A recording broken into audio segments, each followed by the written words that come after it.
Sulphate দ্রবণ নিয়ে। এখানে কপার সালফেট নিউট্রাল সলিউশন আমি নিয়ে নিচ্ছি দুটো আলাদা কন্টেনারে। এখানে কিছুটা নিয়ে রাখলাম এবং এখানে কিছুটা নিয়ে রাখলাম।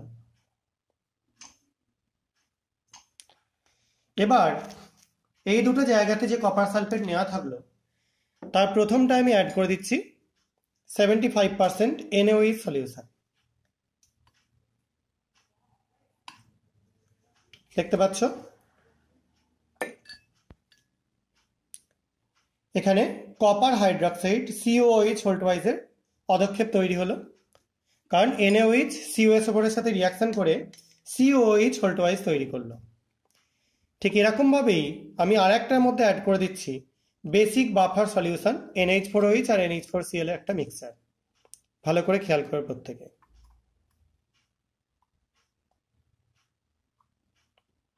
দেখো প্রথমে একটু গাঢ় নীলচে টার্বিড হলো, তারপরে একদম দেখো ক্লিয়ার ট্রান্সপারেন্ট একটা সলিউশন ডিপ ব্লু কালারের সৃষ্টি হলো।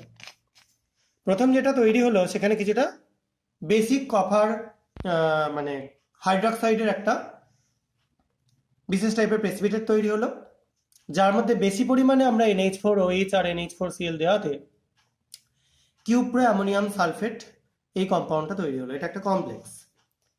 এবার এখানে আমরা রিয়াকশনটা থামিয়ে দেবো না, এরপর আমরা কয়েকটা জিনিস এখানে করে দেখব। প্রথম যেটা হচ্ছে এই দুটোর মধ্যেই আমরা HCl অ্যাড করব। তো ফার্স্ট একটা HCl অ্যাড করি, দেখো কি চেঞ্জ হচ্ছে।